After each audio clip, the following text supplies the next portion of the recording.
100% খাঁটি পিওর নাস্তিক দেখাতে পারবেন আমাকে একটাও দুনিয়াতে? 100% খাঁটি কোনো নাস্তিক আছে দুনিয়াতে? 100% খাঁটি 100% পিওর এইথিস্ট দুনিয়াতে আছে? নাই, পৃথিবীতে নাই। যখন কোনো বিপদে পড়ে মানুষ, তখন অবচেতন মনে কি যেন মন চায়, কেউ যদি আমাকে হেল্প করত।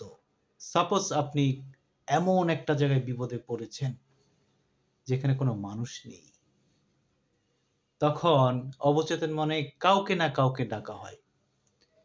সেই নাস্তিকটা ঠিক ওই মুহূর্তে এমন কিছু হেল্পের আশা করে, সে নিজেও জানে না কি চায়, কেউ একজন যদি হেল্প করত, অজানা অবোঝা একটা জায়গা থেকে আশা করে হেল্প। সেই অবোঝা জায়গাটার নাম হচ্ছে সৃষ্টিকর্তা। আপনি জেনে নাস্তিক হন আর না জেনেই নাস্তিক হন, মানে না জেনে নাস্তিক হওয়া বোঝাচ্ছি, ধরুন আমাজন জঙ্গলে আমাদের তথাকথিত সভ্য জগৎ থেকে দূরে, সেই জঙ্গলে বেড়ে ওঠা একটা যে কোনো ট্রাইবস বা উপজাতির কেউ একজন প্রতিষ্ঠিত ধর্মের কোনো ছোঁয়া সে পায়নি, সে হয়তো জানে না সৃষ্টিকর্তা কি জিনিস, কিন্তু জঙ্গলে যখন কোনো ভয়ঙ্কর বিপদে পড়ে, তখন কিন্তু সে কারো হেল্প চায়। ব্যক্তি যদি না থাকে, তখন তার রিয়েলাইজেশনটা আসে, আমি কিসের জানি হেল্প চাচ্ছি। এই যে আপনার মৃত্যুর ভয়, সকল ভয়ের উৎস হচ্ছে মৃত্যু। আর এই মৃত্যু যদি কেন্দ্রবিন্দুতে আপনি যান, তখনই আপনি বুঝতে পারবেন রিয়েলাইজেশনটা কি। এখানে একটা অজানা অবোঝা বিষয়, এই অজানা বিষয়টা জায়গায় সৃষ্টিকর্তা অবস্থান করে। আমাদের দেশে যে একটা চুনুপুটি নাকি একটা মেয়ে মহিলা আছে, কি নাম যেন, তসলিমা আছে, চুনুপুটি, মানে তো নাস্তিকই না, খাঁটি নাস্তিকতা কোনো দূরে। কারণ কেন বলছি, যখন তার তথাকথিত বিতর্কিত বই লেখে সে তুঙ্গে, তখন সে সেই টাইমে সেন্ট মার্টিন গিয়েছিল। আসার পথে মাঝপথে সমুদ্রে প্রচন্ড ঝড়, তখন এত উন্নত ব্যবস্থা ছিল না সেন্ট মার্টিনে। সেই নৌকার মধ্যে টলমল অবস্থা, সবার কান্নার রোল। সে অবচেতন মনে বলেছিল যে আপনারা ভয় পেয়েন না, আল্লাহর রহমতে আমরা পৌঁছে যাব। তার নাস্তিকতার প্রমাণ পেলেন। এবং 4-5 বছর আগে কলকাতার খুব সম্ভবত কলকাতায় বাংলাদেশের প্রথম আলোর কোন প্রতিনিধির কাছে সাক্ষাৎকারে বলেছিল, সবকিছু ছেড়ে ছেড়ে আল্লাহর পথে আসি, নামাজ রোজা রাখি। ভাই ভণ্ড আপনারই নাস্তিক, কথা বুঝছেন? এটা গেল একটা। তো আপনার তসলিমার কথা, বড় বিষয় যদি আসি, এই যে কমিউনিজম তৈরি করলো, কমিউনিজমের রূপ দান করলো কে? লেনিন। কার তথ্য আপনার করলো? তত্ত্ব যেটাকে বলে কমিউনিজমের তত্ত্ব, কার্ল মার্কসের। কার্ল মার্কসের তত্ত্ব নিয়ে সে বাস্তব রূপ ধারণ করলো 1926 সালে। লেনিন মারা যাওয়ার পরে 1926 সালে তার মেয়ে, বড় মেয়ে আন্না, স্টালিনকে, তখন ক্ষমতায় ছিল স্টালিন, স্টালিনকে চিঠি দিয়ে বলেছিল, কমিউনিজম যেহেতু সত্যের কথা বলে, আমার বাবার সম্বন্ধে সত্য প্রকাশ করা উচিত।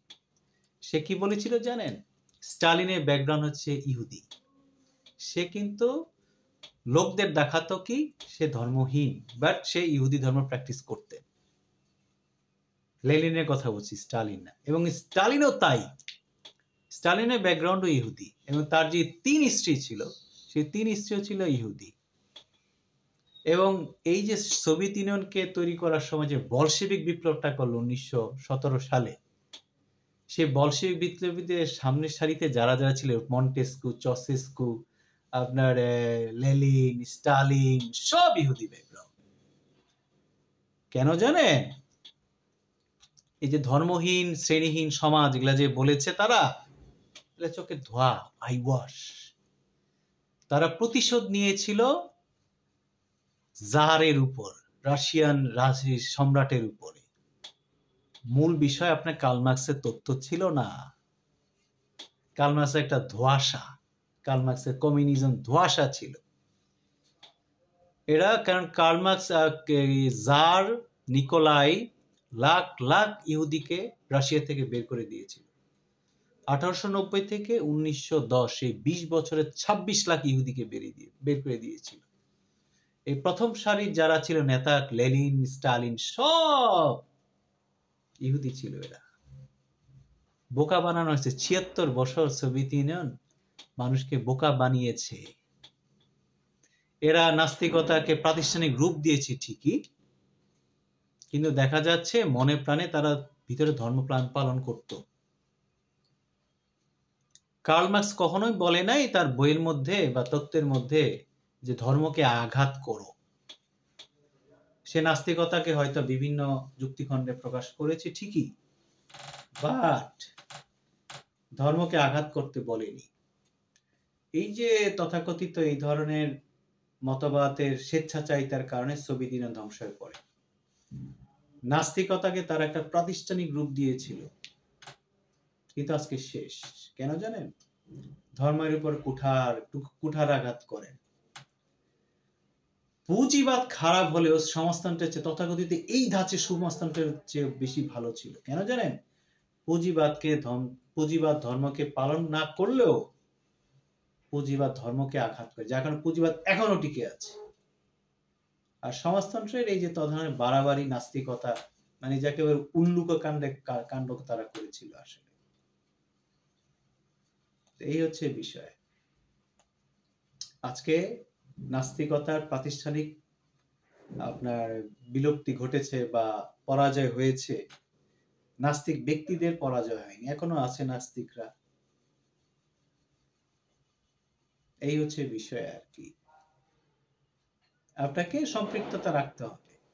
আপনি যেই ধর্মেরই হোক, সব ধর্মে সৃষ্টিকর্তার কথা বলা আছে। সেটা ইসলাম ধর্মে, আমাদের ধর্মে আল্লাহ বলেন, ইহুদিদের এলোয় বা এলোহা বলেন, কোরিয়ানদের হানানিম বলেন, যেই ধর্ম নিয়ে বলেন আপনি, বৌদ্ধ ধর্মের গৌতম বুদ্ধ বলেন, তারপরে অন্যান্য ধর্মে যারা আছে সবার কথাই বলছি। বিশ্বাস জিনিসটা ইম্পর্টেন্ট। আপনি বস্তুকে নিয়ে কাজ করবেন ঠিকই, শুধু বস্তুকে নিয়ে কাজ করলে আপনার উন্নতি আসবে, কিন্তু একটা জায়গায় আপনার মাইনাস হয়ে থাকবে। সেটা কি জানেন? ঐশ্বরিকতার সাথে সম্পৃক্ত রাখতে হবে। বৈশ্বিকতা থাকবে বস্তুকেন্দ্রিক, তার সাথে আপনার ঐশ্বরিক যোগাযোগ থাকতে হবে, তাহলে কিন্তু জীবনের পূর্ণাঙ্গতা। একটা প্রশ্ন করি আপনাদেরকে যারা বিশ্বাস করেন না সৃষ্টিকর্তাকে। প্রশ্নটা হচ্ছে, একটা ব্যক্তি সারাটা জীবন ভালো কাজ করে গেলেন এবং জীবনে সে অর্থ কষ্ট করে গেলেন, শেষ জীবনে চিকিৎসা ছাড়া অসহায়ভাবে মারা গেলেন, তাহলে প্রশ্ন জাগে না যে ভালো কাজ করে সে কি করলো? ঠান্ডা মাথায় একটু চিন্তা করে দেখে, সে কাজ করার পরে কিছুই পেল না, তাহলে তো পরলোক বলে কিছু আছে অবশ্যই। পরের জগতে কি সে রিওয়ার্ড পাবে? অবশ্যই রিওয়ার্ড পাবে। এটা কিন্তু কমন সেন্সের বিষয়।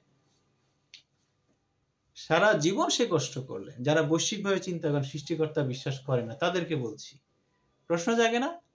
আপনি ছোটবেলাতে তাকে দেখলেন, লোক ভালো, খুব সমাজে উপকার করে গেছে, অর্থ দিয়ে হোক, না দিয়েই হোক, কথা দিয়ে হোক, পরামর্শ দিয়ে হোক, শেষ জীবনে চিকিৎসার অভাবে সে অসহায় হয়ে মারা গেল অর্থ কষ্টে, অবশ্যই সে পরলোক বলে কথা আছে। এখানে কিন্তু প্রশ্ন জাগে, মৃত্যুর পরে জগৎ আছে।